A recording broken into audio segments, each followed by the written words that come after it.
Well, hello, that's me again. Today is August 7th, 2023. It's Happy Monday. Happy Monday, everybody. And let's start with things which, well, how can I even describe them? Let's put it this way, the point of the desperation. And when we begin to look at what is happening right now, and we are witnessing and living through the quickening, obviously, everything accelerates to an incredible velocity, or speed rather, in terms of the international relations and the remaking of the world order, using the Samuel Huntington's old title from his seminal book, which was wrong on so many points. We have the situation which also combines in itself not only objective laws of not only physics or mathematics or economics for that matter, or social laws, but also the moral laws and also the issues of the psychology, if not outright psychiatry.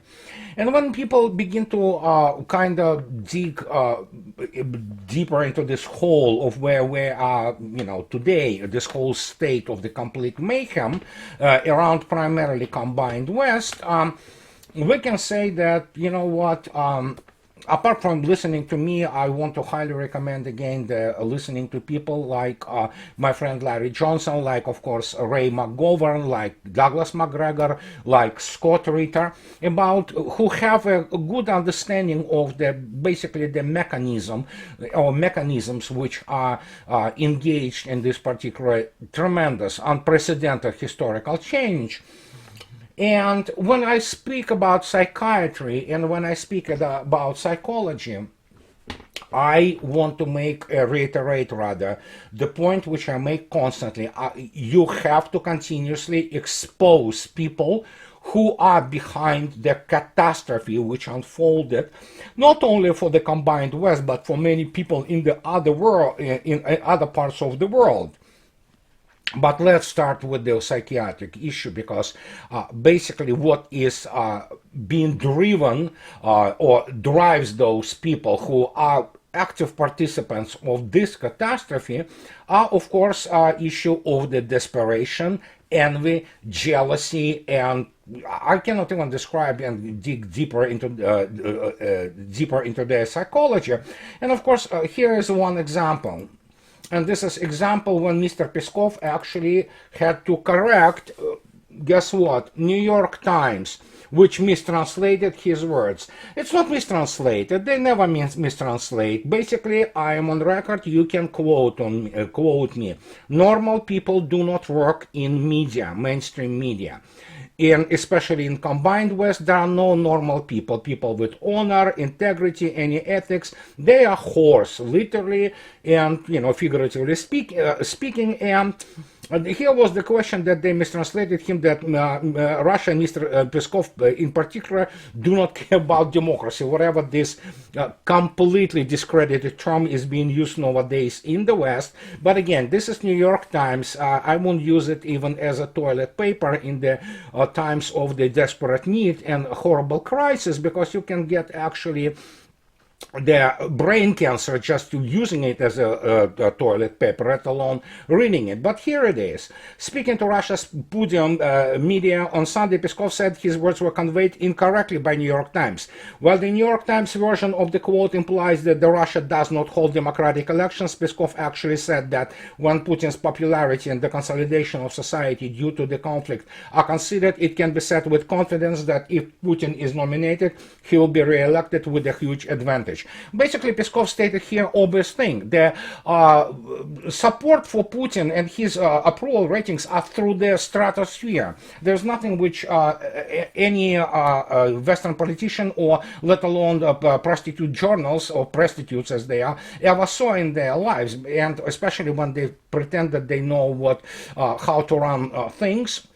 And of course they lie because of that. That's what they do. They do lying. But of course, in this desperation and hatred of Russia, and New York Times is just the Russophobic outlet, and all of those outlets, be this Washington Post, Wall Street Journal, they all belong to all different orgs of the Washington lobbies, if you wish. And None of them are free media. Basically, it's the propaganda outlets. It's a mini truth.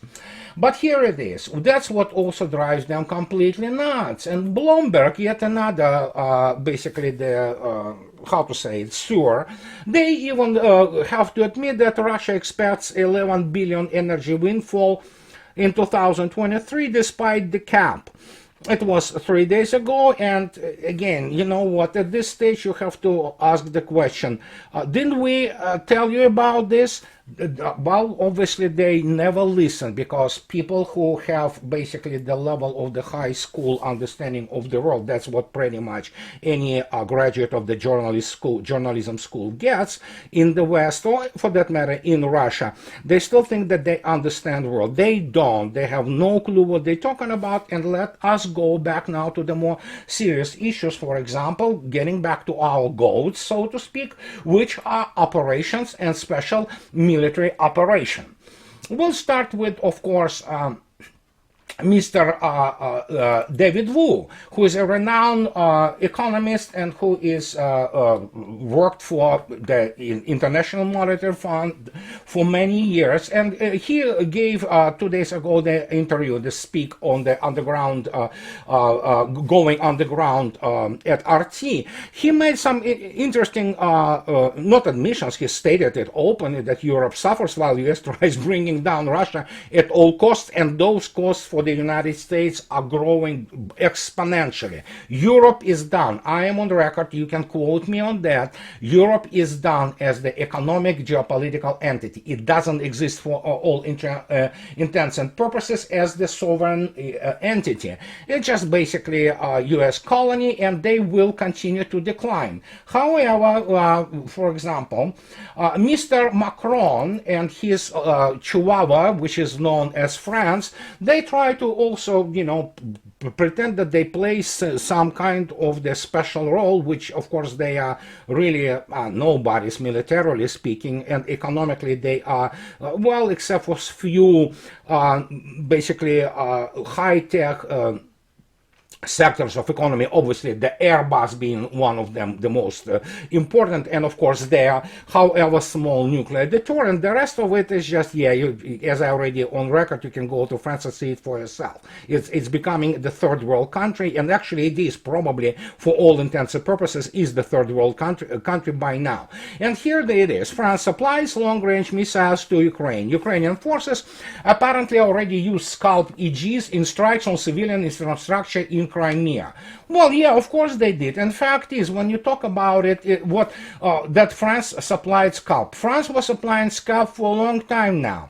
And the British version of the Scalp missile is Storm Shadow. Well, guess what? The huge portion of this Storm Shadow is made by French.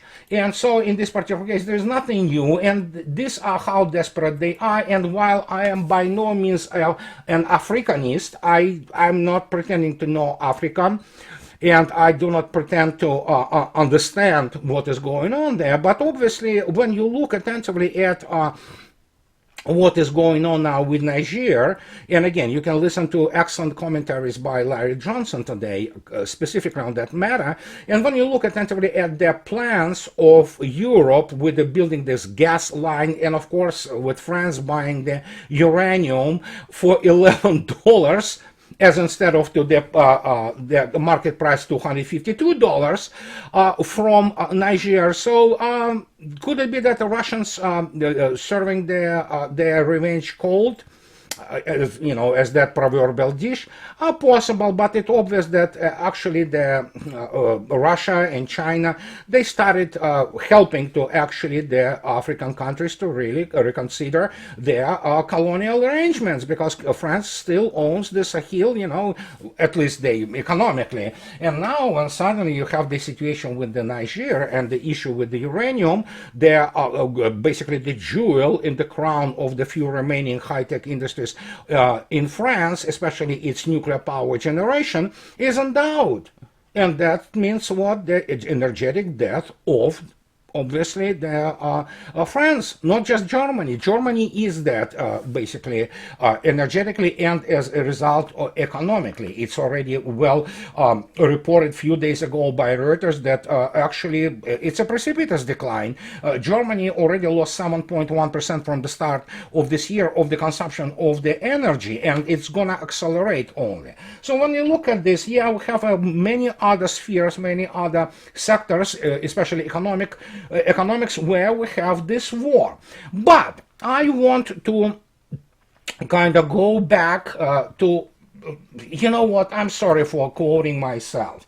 And again, I've been calling on that since a long time ago. And again, if you remember the title of my first book, The Myopia of the Strategic Planning on the Part of the United States, and of course my 2019, kind of venturing a little bit in the operational issues and operational both concepts and in the basic operations or how they are calculated. It's just basic intro. It's specifically was designed for people with minimal military and mathematics and physics background. But look at this, what I wrote actually in this was already 5 years ago, and how this actually is happening today, and why it is important. Here we are, and do not forget, I want to, before I go and quote myself from the book, I also want to make sure that you understand that what I do here is not some kind of the rants or talks. I want to present some kind of the educational value for people, and that is why once in a while I have to repeat things, considering that very many people, not all, but very many people who are part of my channel and who listen to me, and majority of them, overwhelming majority of them, are good people who want to learn and who want to know. They do not have a specific military background, and it's worth repeating for them or to them some fundamental key points which will allow them down the road to make their own conclusions. So in this case, as I already stated from the inception of this channel, it is educational primarily. It is not just sitting here and giving the reviews of the geopolitical situation, albeit it is obviously part of it. And so here it is. Let's go back to my book, The Real Revolution in Military Affairs, and let's quote a little bit. What is the real revolution, as was stated by Andrew Kripnevich? And this is a definition. And Andrew Kripnevich gave a general and pretty valid definition of the revolution in military affairs. What is a military revolution? It is what occurs when the application of new technologies into a significant number of military systems combines with innovative operational concepts. Keep in mind, operational concepts and organizational adaptation in a way that fundamentally alters the character and conduct of conflict. It does so by producing a dramatic increase, often an order of magnitude or greater, in the combat potential and military effectiveness of armed forces. Military revolutions comprise 4 elements. Attention, again, technological change, system development, and operational innovation and organizational adaptation. I specifically singled out, underlined, and highlighted this, why it is crucial, especially organizational adaptation and operational innovation, because this is the only way you conduct the war. And if you remember, a few videos ago, I spoke about this article in Joint Force Quarterly by Mr. Mark Milley, who suddenly wants to actually have a general staff, essentially. Why so? Because the Joint Chiefs of Staff as it exists, especially the services of the U.S. Armed Forces and essentially NATO, how they interact, it's not conducive for fighting a real war. If you look actually at every single field manual of the U.S. Army, or U.S. Armed Forces for that matter, largely, how they look at things, those operational concepts, and especially what are operational concepts, what is operational art, and it's how you run the basically larger formations. This is the tying link between the tactics and the strategy. So it's not basically rigged or developed to fight serious combined arms, or as we call it today, rather, if we kind of get the combined arms fit into this larger application of the violence, which is warfare. It's called multi-domain, and how they interact. That's the new combined arms, everything from the ground forces to submarines to satellites to air forces and so on. And that's when you need to have special organization. You need to have the special organs of the combat control, which in Russian case is general staff. And United States doesn't have general staff. It has the separate services which meet at the level of the Joint Chiefs, and then they fight for the money to make money, basically, for themselves, not to mention the fact that most of US generals, obviously, upon retirement, they already have those sinecures ready for them in the all kinds of the firms of the military-industrial complex. And, of course, again, you cannot change cultural reality. No American serviceman ever fought in defending its homeland. Period. Never. And don't give me, again, I already on record also, don't give me this Civil War baloney. They were basically two different, not two same people fighting each other. That is why it's called Civil War. But I mean, as I already stated, there's no culture in the US military to fight for defense of the homeland, with a single exception maybe of the US Navy, which indeed one of the main functions of it is defense of the United States proper from the attacks and from the assault from the ocean or the sea. That you can give it, but again, I mean, guys, remember how many people, civilians, have been killed in World War II in the United States? I can give you the number. I believe it was 4. The family which was killed by air balloon from Japan in Oregon. That's about it. So, and that's when you don't have education, you don't have culture, you don't have those social factors influencing you, you don't have basically a proper organization, and the whole organization of the United States is rigged to the expeditionary warfare. Some commands which, you know, you throw the first, and we know the operation. What is the operation of the United States? It's airspace, land operation. Basically throw everything you've got on the people who are on the other side, try to explode their country from the inside by bribing, you know, politicians and growing up the so-called opposition, and then you just roll in, you know, triumphantly. Doesn't work like this, never did, really, except for the Iraq. And then I wrote this, and this is also very important to remember. What is, in the end, organization? Look at this. The explanation of the American growing irritation and, as a consequence, irrational self-defeating application of political pressure on any customer seeking, for example, Russian advanced military technology is rather simple. The dawning realization of the United States that is losing its conventional arms race to Russia and possibly to China due to its arrogance, myopia, and inability to learn and apply lessons based on hard facts and calculations rather than self-created mythology.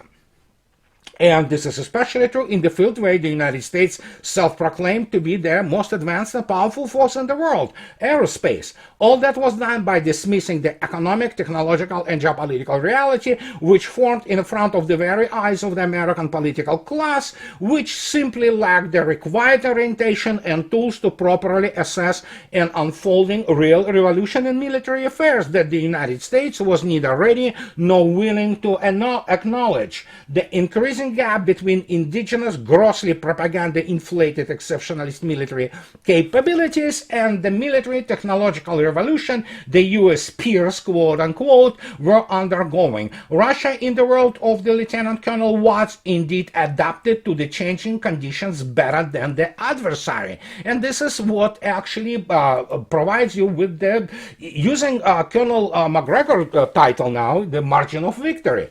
You have the proper organization, you are adapted properly on the strategic, doctrinal, strategic, and of course operational level. And when you have especially operational history and operational school of thought of Russia, which is several times longer than the United States exists, you have a completely different culture, military culture and operational culture than you have in the Joint Chiefs of Staff, which do not, look at the situation with the American procurement programs. And of course the fact that when you look, and anybody who says that the United States can fight the real modern war, well, look at Afghanistan and look at how the war in Iraq was won, quote unquote. So, and this is, guys, I mean, not even basically facing the real enemy. But again, I cannot emphasize enough. And in 2018, when I was writing this book, I was writing about the arms race being lost. It is lost now. It is fait accompli,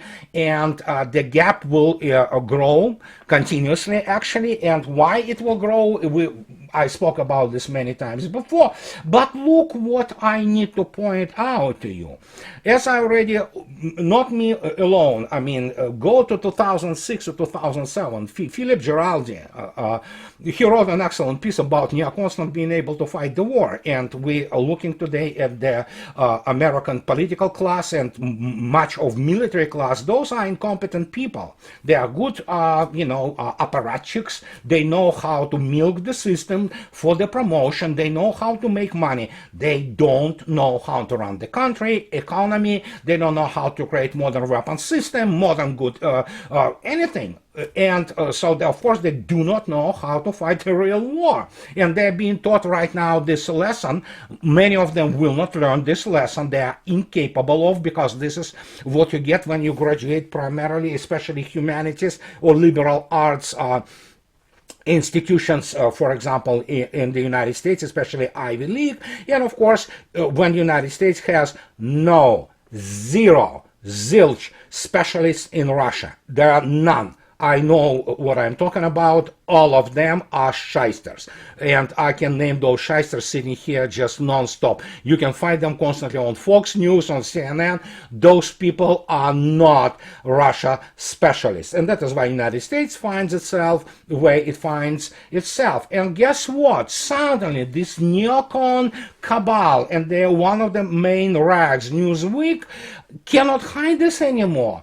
And look what they write. And suddenly we have their, just look at this title and say, hey, somebody finally kind of gets the message, right? It was yesterday, Newsweek, why U.S. war tactics are failing in Ukraine. First, it's not just tactics which is failing. Operationally, United States is not in the same league as Russia. And again, scale, scale, scale, quoting Mr. Kavoli, four-star general, who said that, yeah, NATO simply never saw anything like this. And guess what? Even this Newsweek article begins to notice, and again, make no mistake, what Newsweek is the neocon cabal rag.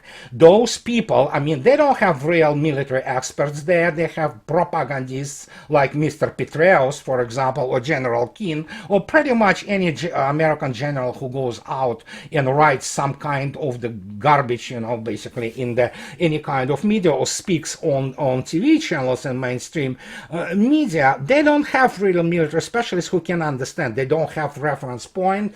They are not taught this if they graduate from West Point and then into any kind of U.S. Army War College. They never saw anything like this. They never studied World War II properly, and then of course now they presented with the scale and massive industrial capacity of Russia, which is, yeah, even World Bank and IMF now to say it's the fifth economy of the world. Yeah, it's going to be the fourth pretty soon, believe me, and it's going to be larger than Japan. Well, in reality, it is larger than Japan already now, but that's a separate issue.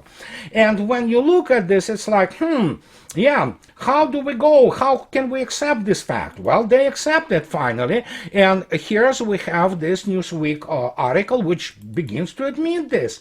And here it is.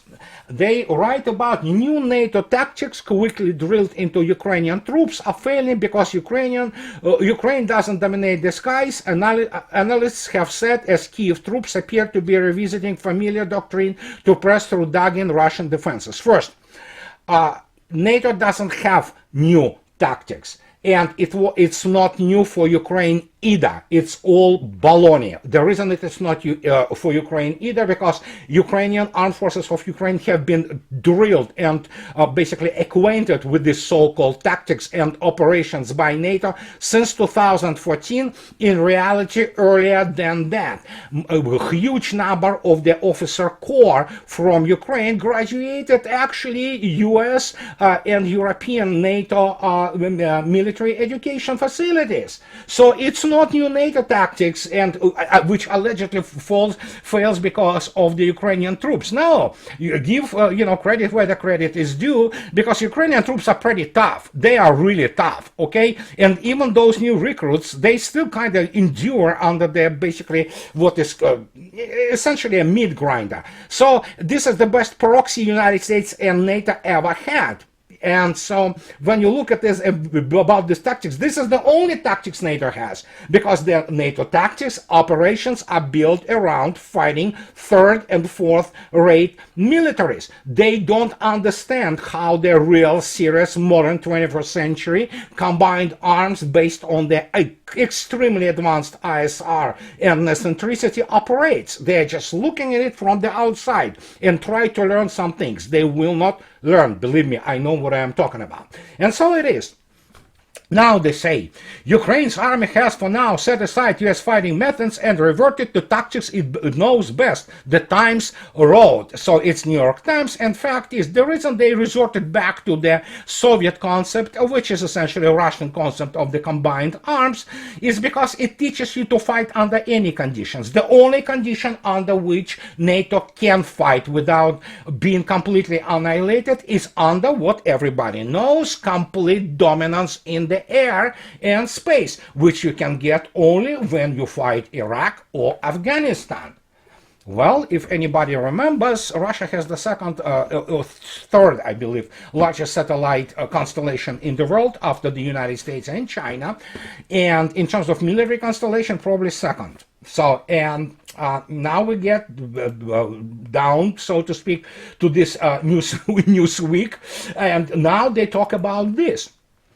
There is one main reason for that. Experts have told Newsweek, NATO countries prize combined arms of all components of the military working together. No, they don't. They don't even know how, they wouldn't know how to run it. They don't know how to maneuver in the modern battlefield. They don't understand how it is, how to fight when your headquarters and command and control system is annihilated in the operational and strategic depth. They simply have no clue. They watched too much Hollywood and they believe that they know that they know how to fight. Again, just to give you an example, any single bunker of NATO in Europe, in and around Brussels, let alone standing in the open headquarters of NATO, in real war, they will be gone. They will be gone together with all personnel there. Their satellite constellation of the United States with all ISR, it will be gone in real war. By the way, why Russia will preserve its own satellite constellation, it's a whole other story, which is not the point of today. So, and here they write this same old, beaten to death cliche. For Ukrainian forces to succeed with Western NATO tactics, they need air superiority, which they do not have. I have another thing to disclose. No NATO officer, none, zero, including all this top bottom, have any clue how to fight against modern state-of-the-art air defense system. They just don't. They never experienced anything like this. The only thing which they ever came close, and it was on the dawn of the advancement of the incredibly sophisticated air defense system, was obviously the United States fighting in Vietnam, where in 10 years it lost 10,000 of aircraft, among them fixed wing, 2,500 of them, and more than 800 of them have been shot down by the Vietnamese SAMs. So there you go. So make your own conclusions. Since then, air defense technologies just developed leaps and bounds, and Russia is, again, it's not Russian rah-rah, it's nothing special. I'm just saying that Russia is in the league of her own in this respect, and the United States has nothing even comparable. So good luck with those air forces to fighting extremely advanced and net-centric air forces of Russian Federation, and the air defense system, which makes American or European air defense system looks like the, as my friend Larry Johnson was stated, Nerf gun. So, and what can I say? And then, of course, Newsweek also talks about this thing like, for the Western approach to work effectively, you need all elements, and the key element of that is air power. According to retired British Army Colonel Hamish de Breton Gordon, who previously commanded UK and NATO chemical, biological, radiological, and nuclear defense forces. Well, he commanded the regiment or battalion, I don't remember. And so here the guy, I mean, just produces this garbage, which is, without Western aircraft to contest Russian control of the skies, Ukrainian troops are fighting with at least one hand tied behind their back, the Breton Gordon told Newsweek. That, to me, is the most important piece here. No, it's not the most important piece here. And again, as I already stated, we can go back to my book, which I was quoting from, and Mr. Gordon, whatever, Breton Gordon, he can read it and start basic study of the basic calculus and attrition models, and especially probabilistic nature of war and how the forces calculate and how they fight, especially in air defense, and especially if they are reduced to some sort of the what is called salvo model. But for you to understand who we are dealing with, who those people are, I spoke about this Gordon dude. Here it is. Here's this Colonel Hamish de Breton Gordon, and look at this, his background. He attended Tonbridge School and has a degree in agriculture from the University of Reading. So, you know what? Yeah, after that he went to all those, whatever, war colleges. And each time I hear anything from some British guy, military British guy, talking about some operation strategies, how Ukraine has, has to fight. Well, let me put that very clearly for them. Ukrainian armed forces of the circa February 2022 were on order of magnitude better equipped and capable, not to speak about being larger order of magnitude than the British army. So when you listen to some British general or some British guy who actually has no clue what he's talking about. And yeah, you get those people with, degrees in agriculture. Nothing wrong with degree in agriculture. I love agriculture. We love to eat. I love Jethro Tull, so the band and the, agronome. So, but when you have these people, why would you be surprised then that everything goes haywire, that everything has been so miscalculated that United States and the combined West are literally looking now into the precipice of some horrendous economic and civilizational abyss. What can I say? Don't tell me that I didn't warn about it. And when you have even this cabal rag admitting this, then, oh man, something is coming. And, well, for those people who still continue to think that they can pass the judgment from the armchair or from the couch that what Russia needs to do and how she should do or shouldn't do. You know what, guys, as you already know that I hate C-traps. You know why I hate C-traps? Yeah, I already explained it many times. I do not have the fullness of the information, and I don't like to BS people. So I'm talking all about things which I know. And in conclusion today, now, some people, my good friends, he asked me, can you speak a little bit about how they can communicate in their in the network, modern network, for example, among such airplanes like the completely net-centric tactical groups of such planes as Su-57, Su-35, and Su-30SM. Let me show you something. Again, I'm not a specialist in this field.